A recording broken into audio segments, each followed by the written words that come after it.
Bonjour les amis de la taverne des Wargamers, j'espère que vous allez bien. Aujourd'hui, pas de peinture, aujourd'hui nous allons découvrir les nouvelles cartes, Fire Nexus. Donc on va découvrir ensemble quel est le contenu, quelles sont les nouvelles missions, les nouveaux déploiements, les nouvelles missions, règles de mission, les nouvelles secondaires et tous les changements qu'on découvrira dans le jeu. Voilà. On va dire c'est une sorte de V10.2. Donc c'est une sorte de deuxième édition de la V10. Il y a eu des mises à jour. D'ailleurs, il y a eu aussi beaucoup de changements dans les règles du jeu. Donc prochainement, je ferai des vidéos sur ça aussi. Donc allons-y, découvrons ensemble les nouvelles façons de jouer à la V10. Alors les amis, nous allons ouvrir. J'ai donné déjà un coup d'œil pour ne pas être complètement pas préparé. Donc c'est un peu comme les cartes Léviathan. Donc on a nos objectifs, les 6 objectifs, sympa. Ça fait toujours plaisir de pouvoir les utiliser. On a les instructions pour jouer avec les cartes. Et après, on a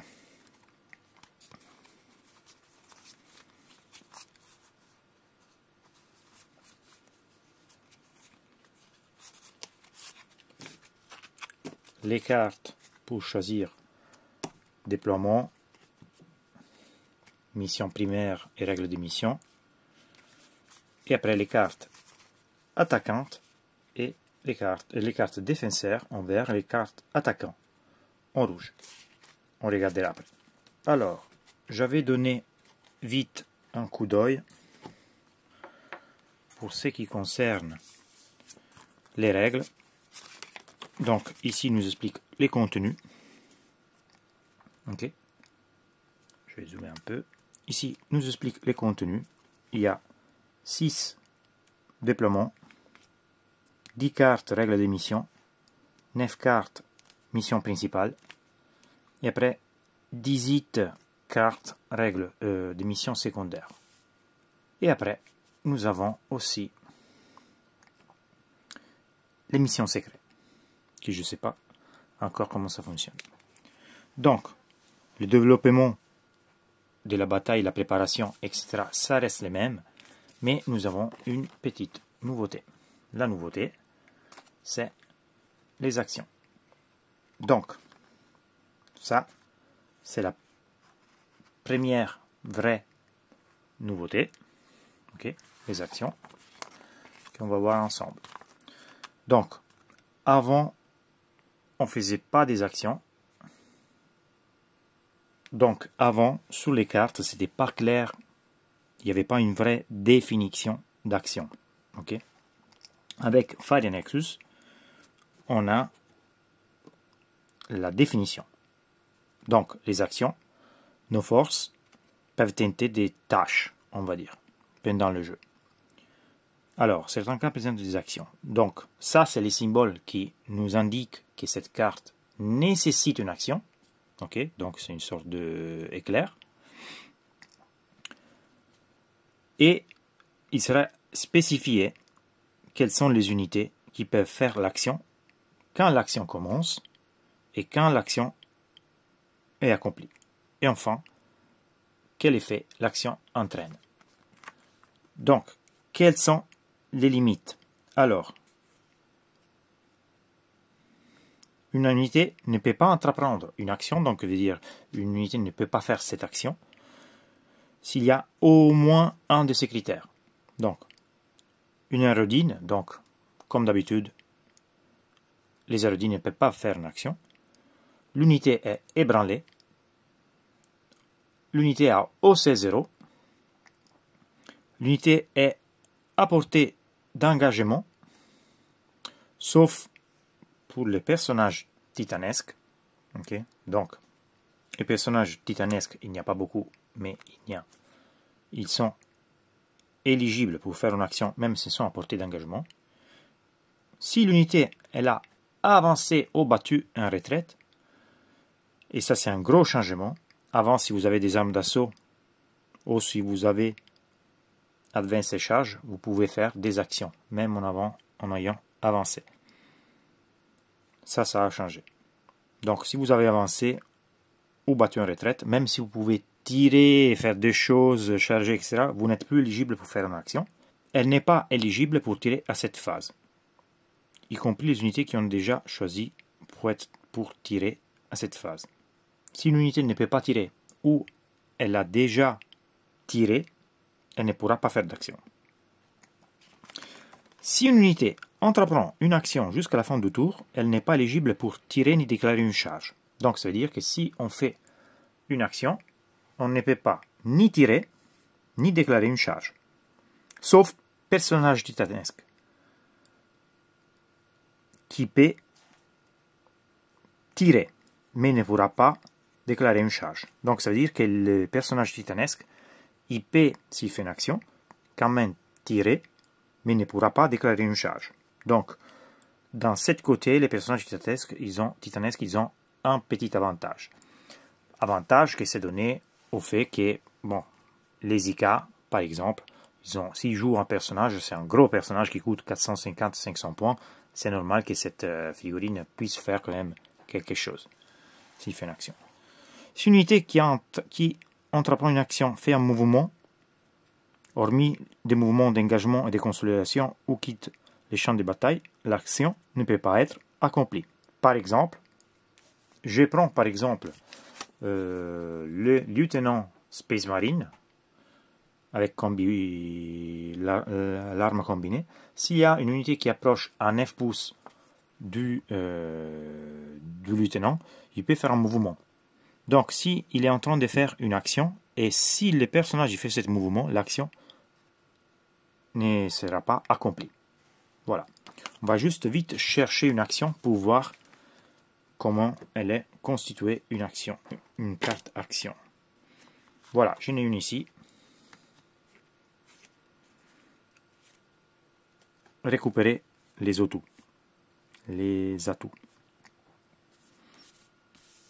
Donc, ici, il y a une sorte de condition.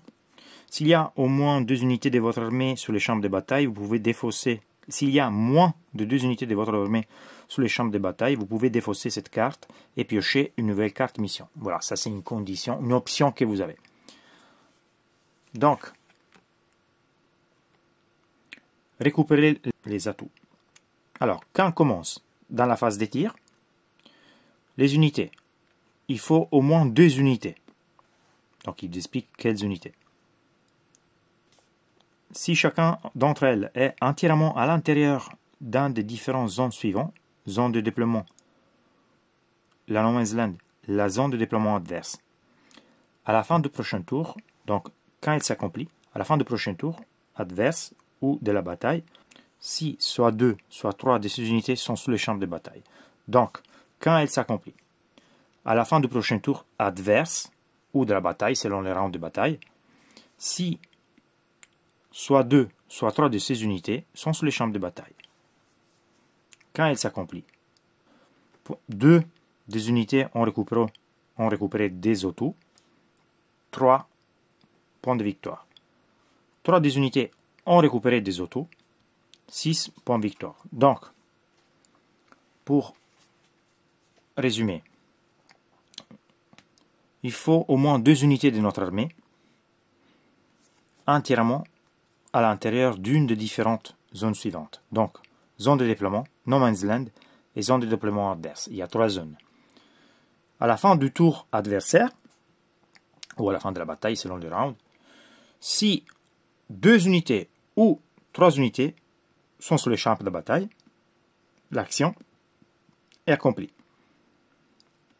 Cette unité, ils ont récupéré des atouts. Quand, donc on l'a vu, si 2 unités ont fait l'action, 3 points de victoire. Si 3 unités ont fait l'action, 6 points de victoire. Voilà. Donc, je place une unité dans ma zone de déploiement, une dans la No Man's Land, une dans la zone adverse. Ils font l'action, je gagne 6 points de victoire. Voilà. Ça, c'est la structure d'une carte tactique. d'une carte d'une mission secondaire.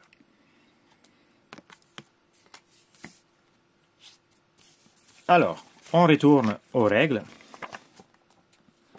Donc, on peut toujours choisir entre mission fixe et mission tactique.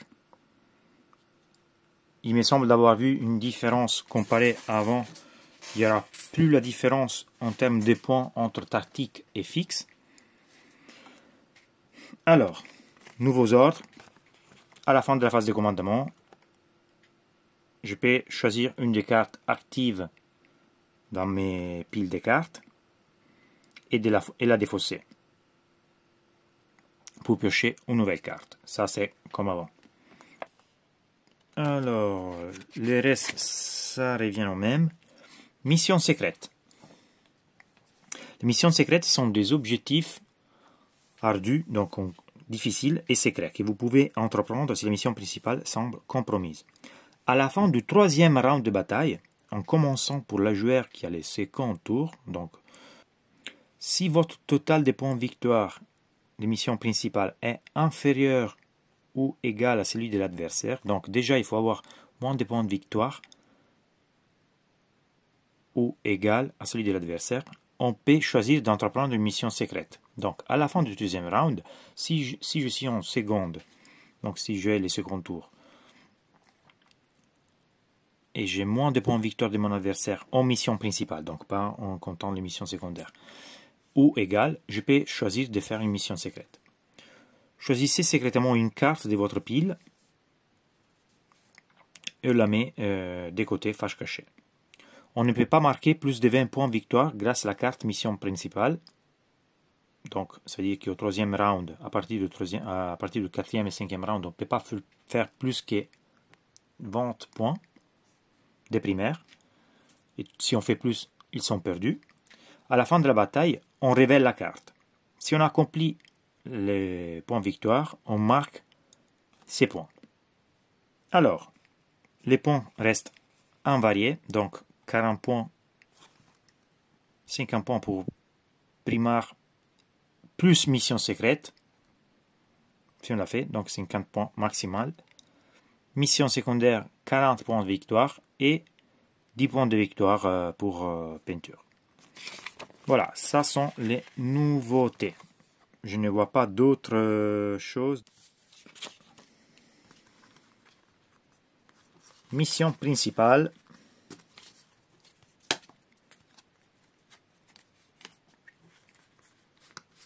Règles des missions et déploiement. Moi, je pense qu'on va commencer avec les déploiements. C'est plus facile. Alors, on a un marteau et un plume qui restent pratiquement invariés. 18 pouces, 18 pouces, donc 36, 24 pouces entre les deux. 5 objectifs. Voilà, ce déploiement, ça reste comme avant. On a une autre recherche d'extrusion. C'est exactement comme celui d'avant, il me semble. 9 pouces de distance au centre. Qu'est-ce que ça veut dire, si vous ne le saviez pas, que si on calcule la diagonale ici, théoriquement, on est environ à 12 pouces entre ces coins et ces coins. Ça, pour les unités de corps-corps, c'était excellent. Creuse du combat. Creuset de combat. Donc, déploiement qu'on avait déjà avant, ils ont changé les noms, mais bon, globalement, ça reste les mêmes. Ça aussi, on les connaît. Et après, il y a les de nouveaux. Les de nouveaux, pratiquement, ils ont des changements importants. Engagement d'envergure. Envergure. Alors, je fais un calcul rapide. On a 14 et 14. Ça fait 28. 44 moins 28. Ça fait 16. Donc, d'ici, ici, il y a 16. En ligne recte. c'est encore un déploiement où on peut avoir des charges faciles pour certains armées qui font du corps-corps. Et voilà, ça laisse toujours 8 et 14, ça fait 22. 22, 22. Ici, il y aura 22. Un peu moins que 24, donc 22 dans les côtés plus longs et 16 dans les côtés moins longs, on va dire courtes. Ok. On a encore une autre déploiement. Point de bascule. Pas mal. Encore une fois, ici, je pense que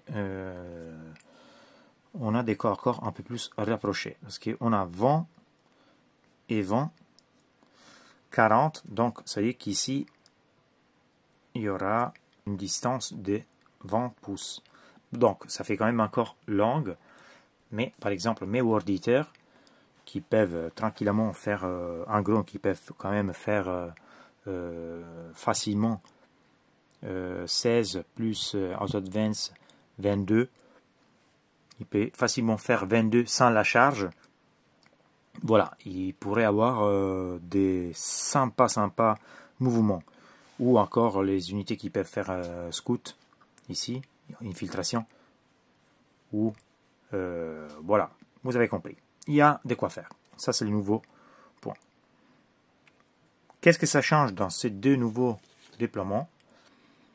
Dans certains cas, on a une large zone de déploiement. Comme ici, on peut placer plus d'unités. Ici aussi. Et des zones plus petites. Il faut mettre en place des stratégies et savoir placer ces unités. Passons maintenant aux missions principales.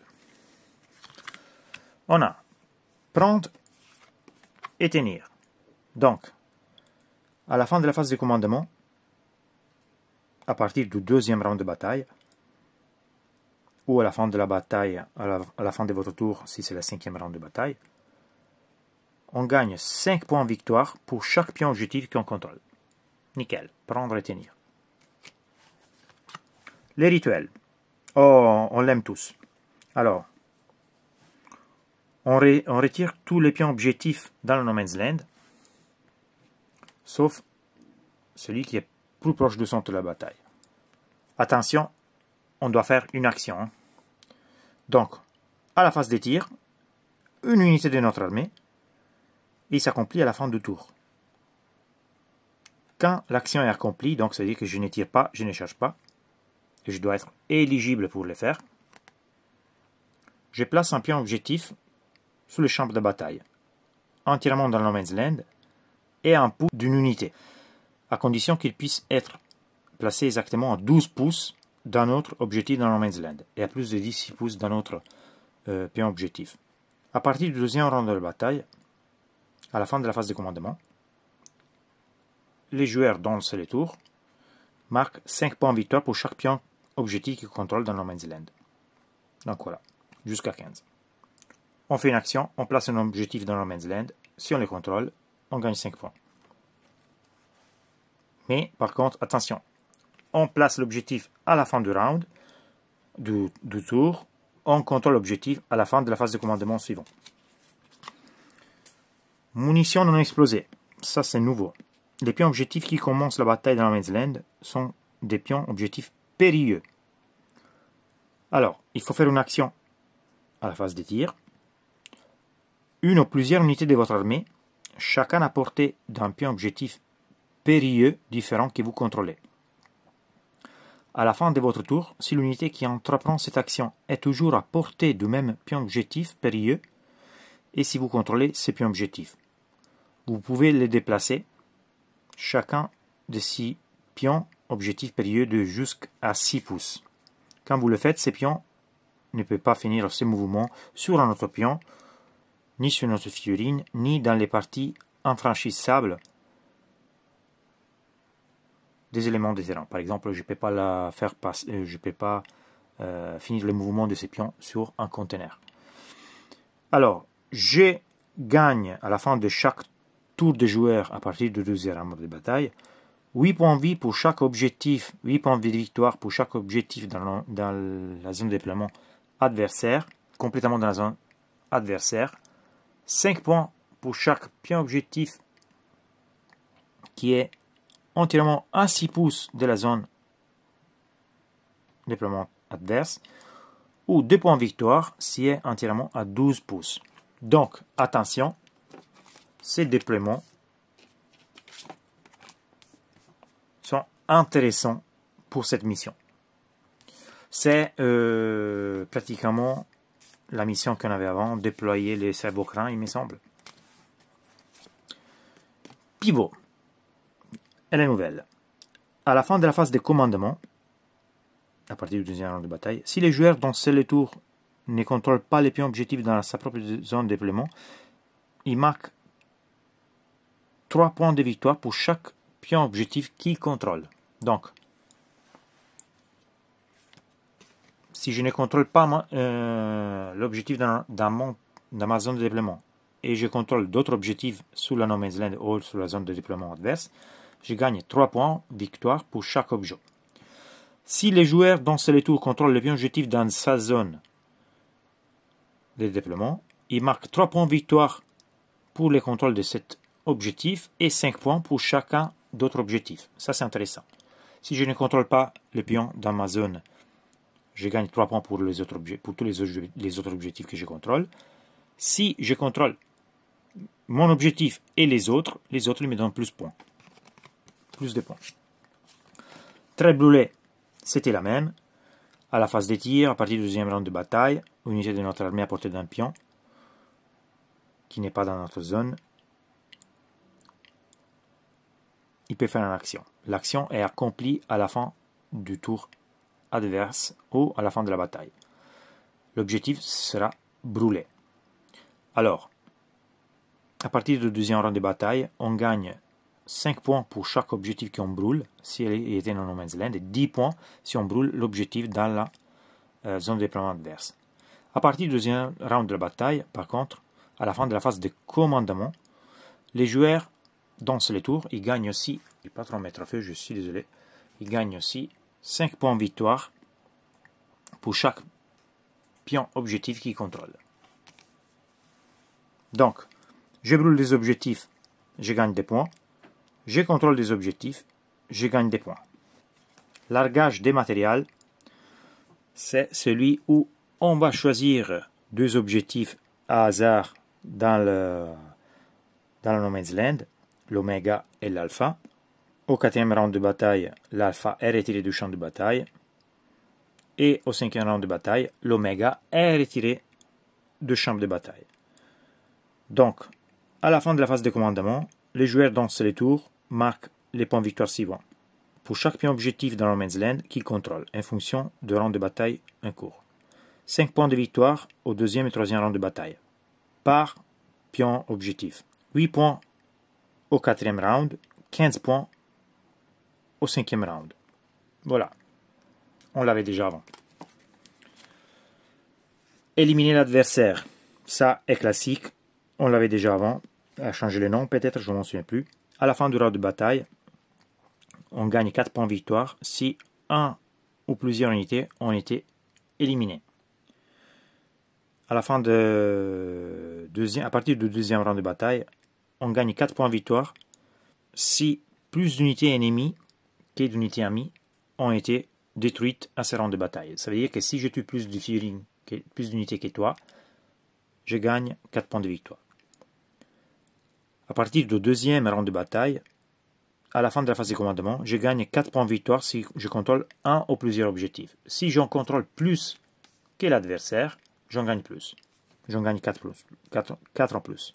Donc, théoriquement, je peux faire par tour 8, 16 maximum. Si je tue plus d'unités et si je contrôle plus d'objectifs de l'adversaire. On l'avait déjà avant. Les fardeaux de la confiance. À la fin de la phase de commandement, les joueurs dont c'est le tour marquent 4 points de victoire pour chaque pion objectif n'étant pas dans sa zone de déploiement qu'ils contrôlent. Puis, pour chaque pion objectif que les joueurs contrôlent, il peut choisir une unité de son armée à portée de son pion, du pion objectif, pour les garder jusqu'au début de son prochain tour. Alors, pratiquement, à la fin du tour d'un joueur, son adversaire marque 2 points victoire pour chacune des unités qui est encore à portée du pion objectif qu'il contrôle et qu'il garde. Okay? Donc, à la fin de la phase de commandement, je peux choisir une unité de mon armée à portée d'un pion objectif et je décide qui garde l'objectif. Okay? Si à la fin du tour adverse, mon unité est encore vivant, il contrôle l'objectif et les garde, je gagne le point victoire en plus. Terraformation. À votre phase de tir, une ou plusieurs unités de votre armée, chacun à portée d'un pion objectif différent, qui n'est pas dans votre zone de déploiement et n'a pas été terraformé. À la fin du prochain tour adverse, ou à la fin de la bataille, si l'unité qui entreprend cette action est toujours à portée du même pion objectif, et si vous contrôlez ces pions objectifs, chacun de ces pions objectifs est terraformé. Alors, pratiquement, on peut faire une action de terraformation. Ça veut dire qu'une unité ou plus d'unités à portée d'un objectif différent peuvent, qui n'est pas encore terraformé, peuvent terraformer l'objectif. S'accomplit à la fin du prochain tour adverse ou à la fin de la bataille. Si l'unité qui entreprend cette action est toujours à portée du même pion objectif et si vous contrôlez ces pions objectifs, chacun de ces pions objectifs est terraformé. Donc ça veut dire que je fais une action sur un objectif à ma phase de tir, à la fin du tour de l'adversaire ou à la fin de la bataille. Si l'unité est encore vivante, et donc je contrôle encore l'objectif, et si je contrôle encore l'objectif, ce sera terraformé. Alors, à partir du deuxième round de bataille, à la fin de la phase de commandement, les joueurs dans les tours marquent des points de victoire comme ça, jusqu'au maximum de 15 points de victoire. 4 points pour chaque pion objectif qu'il contrôle, et des points en plus pour chaque pion objectif qu'il a terraformé pendant la bataille. Donc on peut cumuler. Si je contrôle un pion et je terraforme un pion, je fais 6 points. Ça, c'était les règles, les missions principales. On va voir vite maintenant les règles de mission. Alors, s'adapter ou mourir. Pour les joueurs, alors là, on voit déjà une distinction. Pour les joueurs qui jouent les missions fixes, pour les joueurs qui utilisent les missions tactiques. Alors, pour les joueurs qui utilisent une mission fixe, une fois par bataille, à la fin du tour de ces joueurs, après avoir marqué des points de victoire, il peut défausser un de ses cartes, ses missions secondaires, et les remplacer avec un des cartes missions secondaires fixes. Donc ça veut dire, une fois par bataille, à la fin du tour de joueur, après avoir marqué les points de victoire, il peut défausser une carte tactique qu'il avait choisie, une carte fixe qu'il avait choisie, et la remplacer avec une autre carte fixe. Ça, c'est sympa. Ça veut dire que je peux changer ma stratégie pendant le jeu. Sinon, on a encore, pour les joueurs qui utilisent les missions tactiques, 2 fois par bataille, je peux choisir une carte et la changer. Et puis je remélange. Je peux les faire après avoir pioché une carte d'émission secondaire. Voilà, je ne peux pas les faire n'importe quand. Donc, ça, c'est la première. On va voir la deuxième. Ressources cachées, qui ne peut pas aller avec les rituels, heureusement. À l'étape de placer les pions objectifs, les joueurs doivent placer un pion objectif supplémentaire dans le man's land. Okay, donc, on prend le pion au centre de la bataille, on le pousse de 6 pouces en direction d'un angle, et de l'autre côté, on fait la même chose avec un autre objectif. Ça existait déjà. On ne va pas analyser plus. On aura pratiquement 2 zones, 2 objets, un objet en plus dans le man's land. Brouillard de guerre. Au premier round de bataille, les unités ont les bénéfices du couvert et les joueurs ne peuvent pas utiliser les stratagèmes de base, sauf stratagème nouveau ordre. Donc ça, c'est nouveau. Donc au premier round de bataille, les unités, ils ont le bénéfice du couvert. Ça, c'est cool. Toute l'armée a bénéfice du couvert. Et les joueurs ne peuvent pas utiliser des stratagèmes de base. Ça, c'est encore une règle que mes World Eaters vont aimer. Alors, commandement inspiré. Tant que les seigneurs de guerre d'un joueur n'est pas dans sa zone de déploiement, à chaque test d'ébranlement d'unité de l'armée de ces joueurs, si les seigneurs de guerre de ces joueurs est un F+ est visible de l'unité, ajoutez 1 à ces tests. Donc, si le seigneur de guerre n'est pas dans ma zone de déploiement et je dois faire un test d'ébranlement, si le seigneur de guerre est un F+ de cette unité qui doit faire l'ébranlement est visible, je peux ajouter 1 au milieu d'ébranlement. C'est sympa et intéressant. Par contre, le seigneur de guerre, ça veut dire qu'il est exposé parce qu'il n'est pas dans la zone de déploiement. Par exemple, mon Angron. Position préparée. Les joueurs peuvent cibler leur unité ligne avec les stratagèmes à terre et intervention héroïque. Cool. Pour 0 PC. Je veux dire que mes World Eaters et mes Berserkers, ils ont très envie de jouer à cette nouvelle édition Fire Nexus. Pratiquement, ça veut dire les unités lignes, ils ont des stratagèmes gratuits. 2 stratagèmes très forts. À terre, ça veut dire invulnérable à 6 et couvert, et intervention héroïque. Voilà, tous mes déclarés en charge, je vais faire l'intervention héroïque. Qu'avec Berserker plus maître de l'exécution, c'est très sympa. Lever les bannières. Ça vient de l'ancienne édition V9. Alors, à la fin du tour de chaque joueur, si une unité ligne de son armée est à portée d'un pion objectif qui contrôle, l'unité peut lever sur ce pion objectif une bannière. Les joueurs marquent un point de victoire et les unités de ces joueurs ne peuvent plus lever des bannières sur ce pion objectif. À la fin de chaque tour de joueur, une unité pratiquement peut lever une bannière. Attention, ce n'est pas en action. Hein. Donc, on peut gagner pratiquement 5 points ou 6 points selon le nombre d'objectifs, parce que je peux le faire sur mon objectif, dans No Man's Land et dans la zone de déploiement adverse. Dans l'objectif, dans la zone de déploiement adverse. Escalade rapide. Au premier round de bataille, chaque joueur peut placer des unités lignes depuis les réserves stratégiques à l'étape de renfort de sa phase de mouvement. Ça, c'est cool. En ce cas, les unités concernées doivent être placées entièrement à 6 pouces de n'importe quel bord du champ de bataille, mais aucun de ces unités ne peut être placé dans la zone de déploiement adverse. La somme des valeurs un point des unités d'un joueur placé ainsi ne peut pas déplacer les 10% de sa limite en point total pour le format de bataille choisi. Donc, c'est-à-dire force de frappe 2000 points. Pratiquement, les lignes ils peuvent être placées à 6 pouces dans n'importe quel bord de champ de bataille. Clairement, on aura toujours les limites des arrivées de réserve, j'imagine. Donc, c'est-à-dire qu'il faut quand même que je reste à 9 pouces de l'ennemi. Alors, de la poudre aux yeux.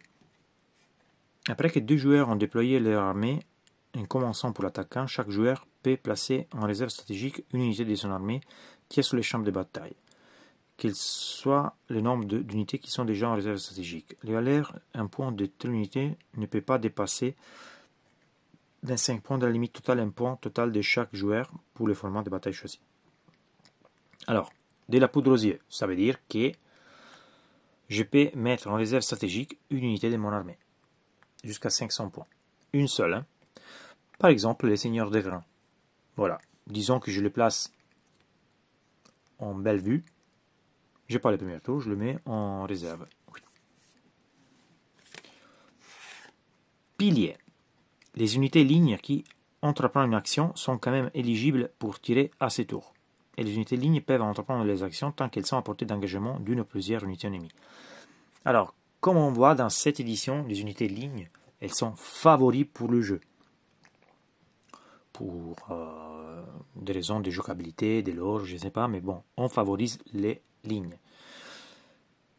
Donc, dans cette mission, les actions peuvent être faites par des unités lignes qu'ils ont tirées, ou vice-versa, ils peuvent faire des actions et tirer, et aussi peuvent entreprendre des actions s'ils étaient à portée d'engagement d'une unité ennemie.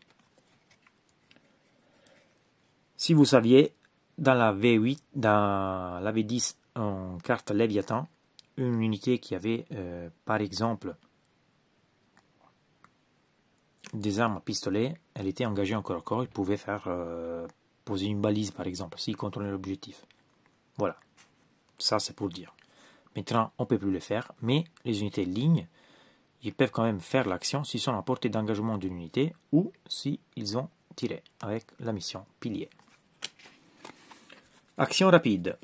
Les unités lignes qui avancent au battre en retraite, sont quand même éligibles pour entreprendre une action.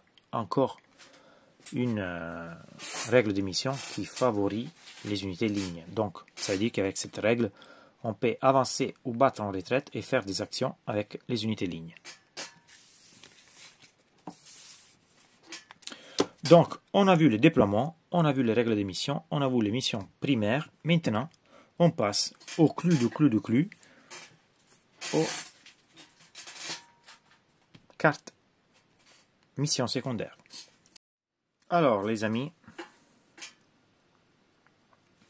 on commence avec les missions secondaires. J'ai les cartes défenseurs, mais elles sont pareilles. Donc, quand, à n'importe quelle phase, à la fin de votre tour,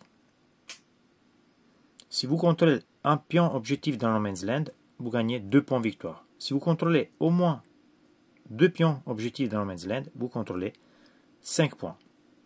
Sécurisé dans No Man's Land. Ça, c'est facile. Il n'y a rien à faire. Contrôler un objet, on contrôle 2. Confinement. Donc, c'est une action. Il faut être éligible pour la faire.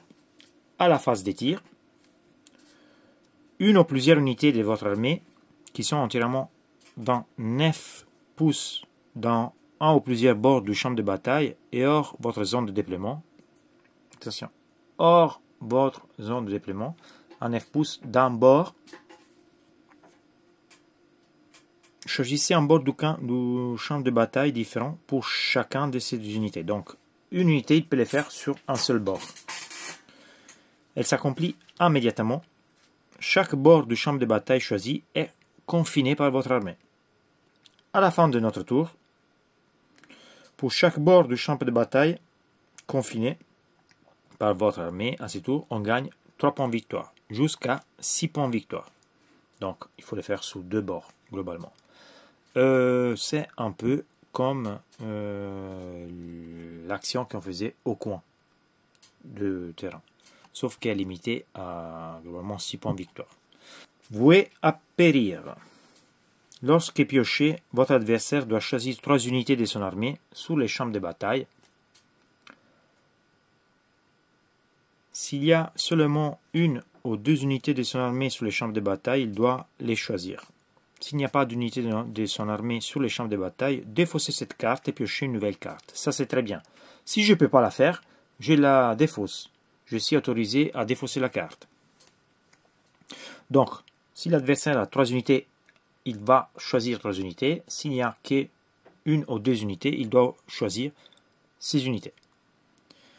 À la fin du tour de n'importe quel joueur, une ou plusieurs des unités choisies ont été détruites, on gagne 5 points de victoire.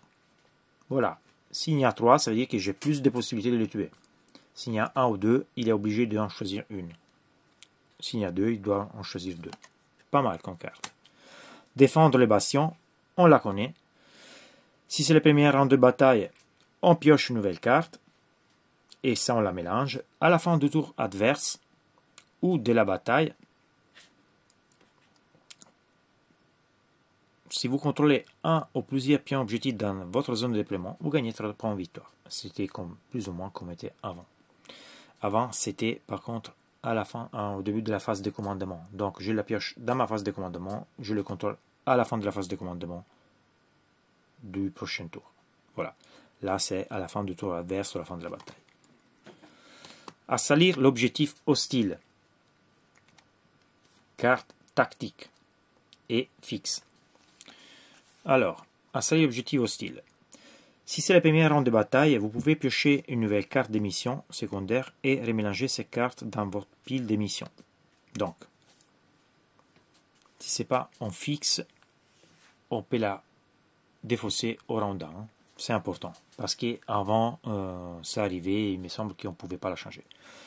Alors, à la fin de notre tour, si on contrôle une ou plusieurs pions objectifs que l'adversaire contrôlait au début du tour, on gagne 4 points victoire. Votre adversaire ne contrôlait aucun pion objectif au début du tour et vous contrôlez un ou plusieurs pions objectifs que vous ne contrôliez pas au début du tour. 4 points victoire. Donc, je contrôle un ou plusieurs objectifs que c'était l'adversaire qui contrôlait. Je contrôle un ou plusieurs objectifs que je ne contrôlais pas et l'adversaire, on ne contrôle aucun. 4 points victoire.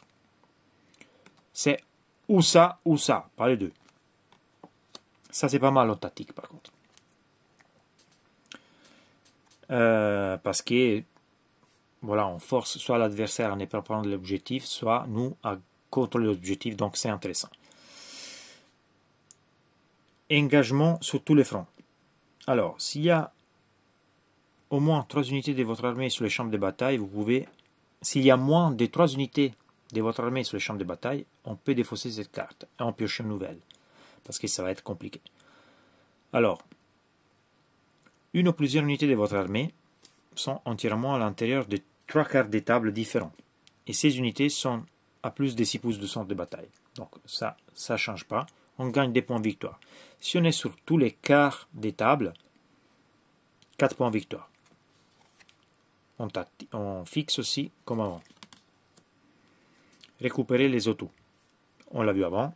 Donc, il faut avoir au moins 2 unités sur les champs de bataille. S'il y a moins, on peut défausser cette carte. Donc, au moins 2 unités de votre armée dans la phase des tirs peuvent faire cette action. Ils doivent se trouver dans des zones différentes, zone de déploiement, no man's land ou zone de déploiement adverse. À la fin du prochain tour, ou à la fin de la bataille, si soit 2, soit 3 unités sont sur les champs de bataille, ils ont récupéré des atouts.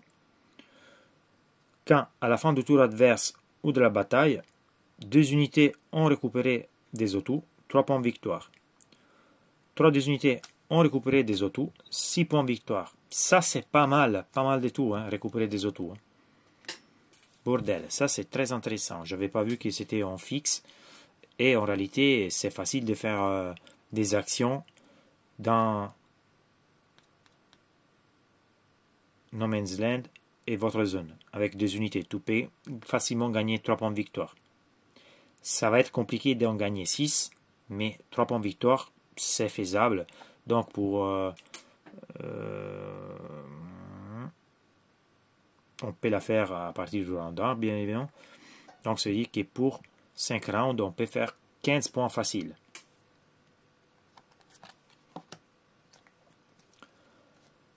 Derrière les lignes ennemies, on la connaît. Si c'est la première round de bataille, vous pouvez piocher une nouvelle carte. Oh, enfin, ils ont compris.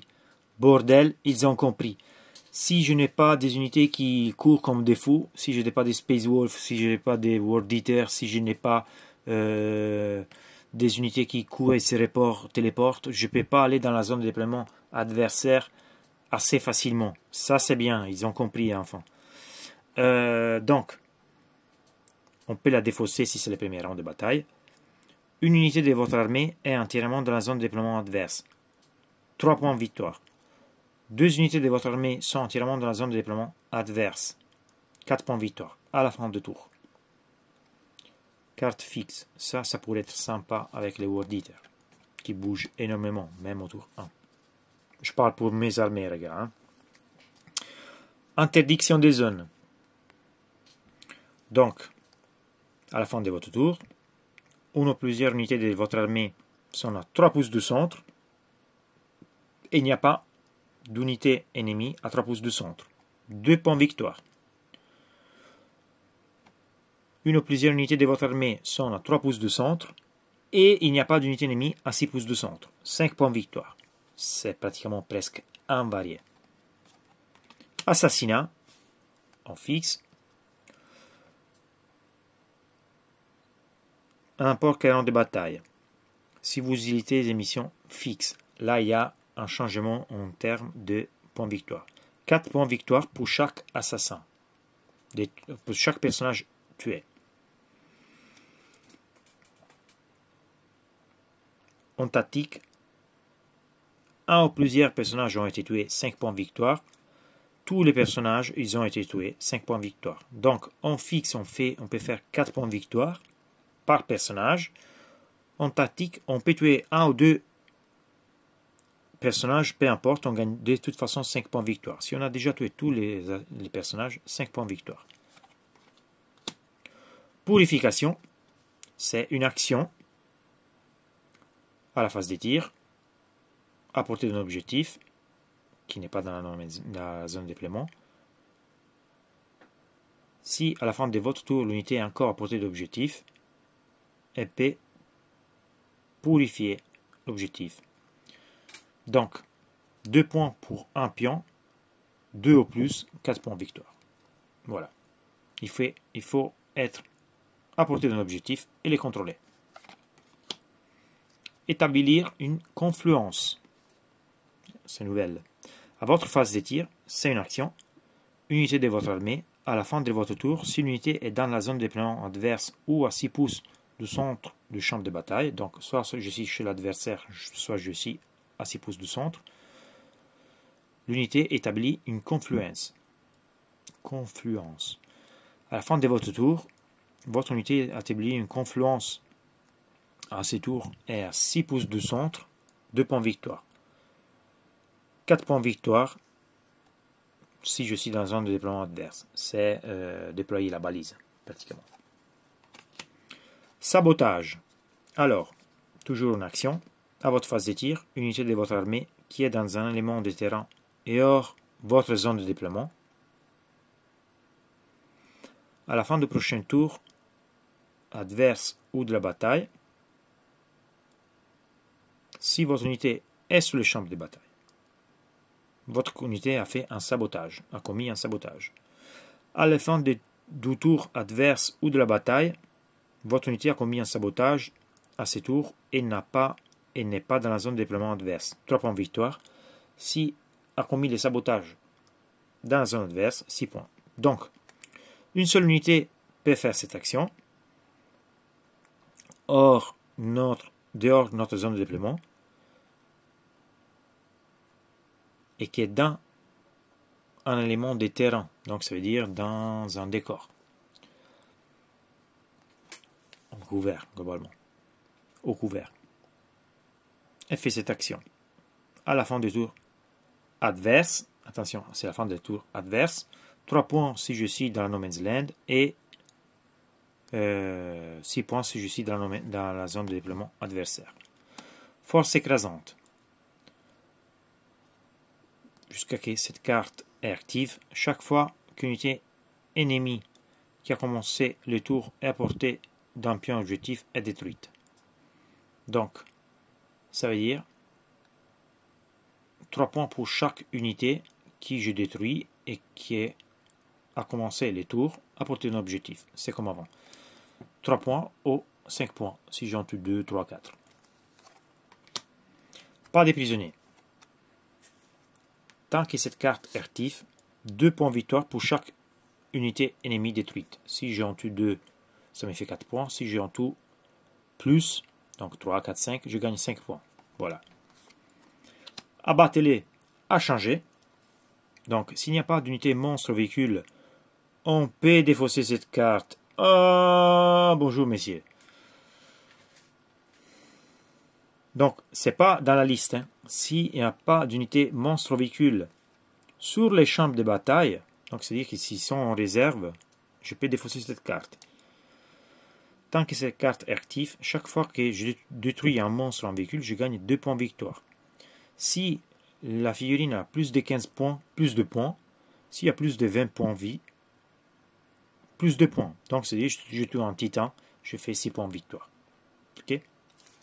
Par contre, par exemple, tout ce que c'est Dread, Paragon, Sentinelle, etc., petit véhicule, il donne que 2 points de victoire. Que ce n'est pas con. Surtout pour les Redemptors qui sont très faciles à être détruites. En réalité, vous savez que je rigole. Alors, élargir les lignes de front. Donc, on l'avait déjà, il me semble. À la fin de votre tour, vous contrôlez un ou plusieurs pions objectifs dans votre zone de déploiement et un ou plusieurs objectifs dans la man's land. 5 points de victoire. Vous n'avez qu'une seule unité sur le champ de bataille et elle contrôle un pion objectif dans le man's land. 2 points.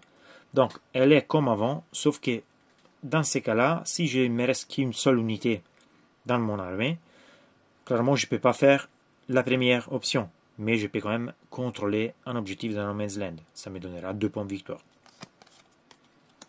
Abattre les ordres. Alors ça, je suis content.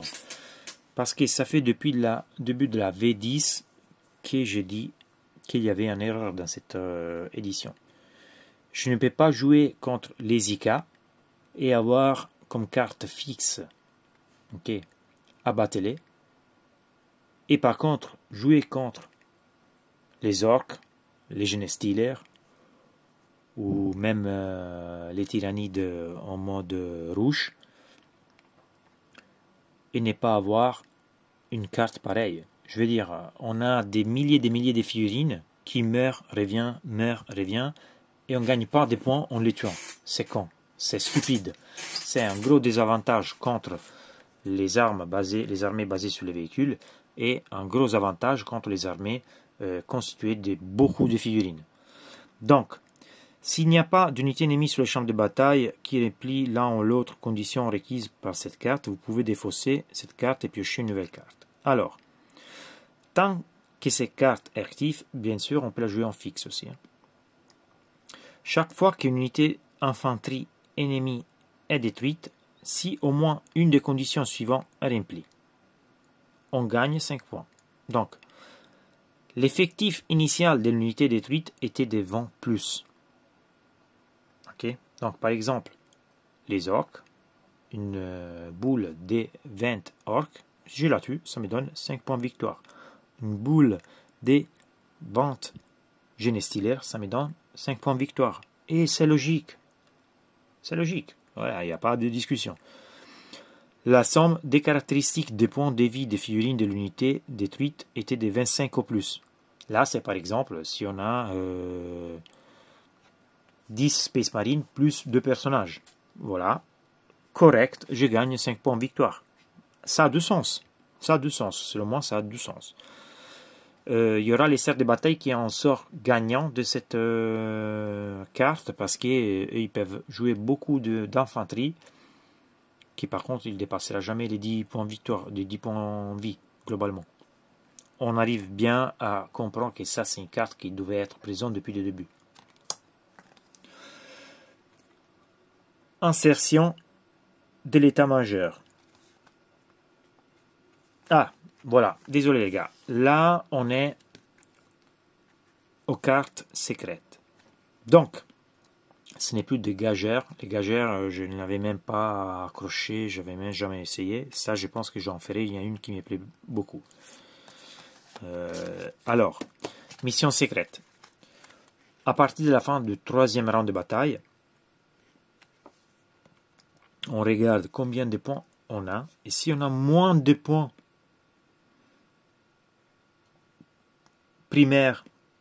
en primaire de l'adversaire, on peut choisir une mission secrète. Okay, ça veut dire que je ne peux plus faire... je peux choisir une mission secrète que je garde cachée entre les 4. Okay? Donc, on a mur intact. À la fin de la bataille, si on contrôle au moins 3 pions objectifs qui ne sont pas dans votre zone de déploiement, on gagne 20 points. Ça peut être intéressant si on a encore des ressources, plus de ressources de l'adversaire. On pense qu'on n'arrivera pas à tuer l'adversaire ou faire des choses ou faire des actions. Mais par contre, on sait qu'on peut récupérer des objectifs. Ça pourrait être intéressant. Guerre d'usure. À la fin de la bataille, une ou plusieurs unités lignes de votre armée sont dans la zone de déploiement adverse. et une des conditions suivantes s'applique. Il n'y a pas d'unité ligne de l'armée adversaire sur les champs de bataille. Chaque unité ligne de l'armée adverse qui est sur les champs de bataille est dans la zone de déploiement adverse. Donc, il me faut une unité ligne dans la zone de déploiement adverse et il faut que soit il n'y a plus d'unité ligne dans les terrains, dans les champs de bataille, ou que les unités lignes de l'adversaire ils sont dans sa zone de déploiement. Ça, c'est un peu plus compliqué si on joue par exemple contre des orques, voilà, ou contre des armées qui peuvent tenir des unités lignes dans sa zone de déploiement et qui sont un peu costauds et on va avoir du mal à les tuer. Ça peut être un peu plus compliqué, mais faisable selon l'évolution de la game, clairement. Insertion de l'état-major. À la fin de la bataille, votre seigneur de guerre est apporté dans un ou plusieurs pions objectifs que vous contrôlez dans la zone de déploiement adverse. Ça, je l'aime. Parce que je vais faire mourir un drone au round 3, round 4. Je le mets, je sais clairement de le faire revenir, et au final, je l'envoie sur l'objet. C'est pas aussi impossible de refaire revenir un drone à la vie si vous jouez un seigneur d'écran aux 2-3 unités de berserker et au chacal pour pouvoir relancer. Voilà, ça c'est cool. Par contre, il faut avoir un seigneur de guerre avec les couilles. Voilà, il faut quelqu'un de fort, costaud, quelqu'un qui puisse arriver sur l'objectif l'objectif dans la zone de déploiement adverse. Un drone, il peut parce qu'il peut mourir et peut revenir à la vie. Mais aussi, c'est les signes, je dirais, par exemple, pour les cercles de bataille. Briser la cohésion. Alors, à la fin de la bataille, il n'y a pas d'unité de l'armée adverse sur les champs de la bataille. 20 points de victoire. Ça, c'est le classique table rasée qui nous donne 20 points de victoire. Je pense qu'il y aura beaucoup de joueurs qui essaieront de faire ça. Même si table rasée, aujourd'hui, c'est pas aussi facile. Chaque unité de l'armée adverse qui est sur le champ de bataille remplit une ou plusieurs des conditions suivantes. L'unité est ébranlée. L'unité est en dessus de son demi-effectif. L'unité est à plus de 3 pouces des pions objectifs. Donc, soit on élimine toutes les unités de l'adversaire, soit les unités qui restent sont complètement devenues inutiles. L'unité est ébranlée, l'unité est en dessus de son demi-effectif, ou l'unité à plus de 3 pouces de l'objectif. Voilà. Pas mal, pour qui aime vraiment la violence. Ça pourrait me plaire avec les World Eaters. Je pense que cette édition pour les World Eaters, ça va me mettre le feu.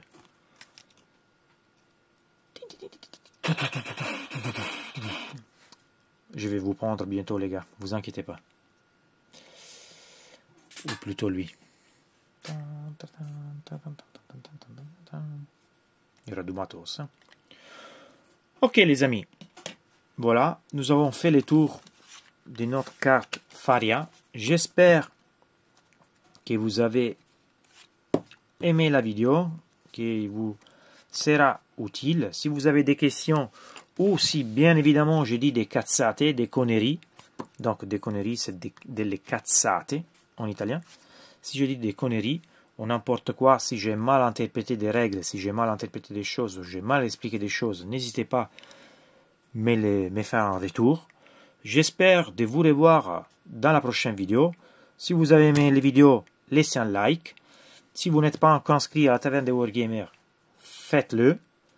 Et on se voit très prochainement avec une nouvelle vidéo. Ciao les gars, à la prochaine.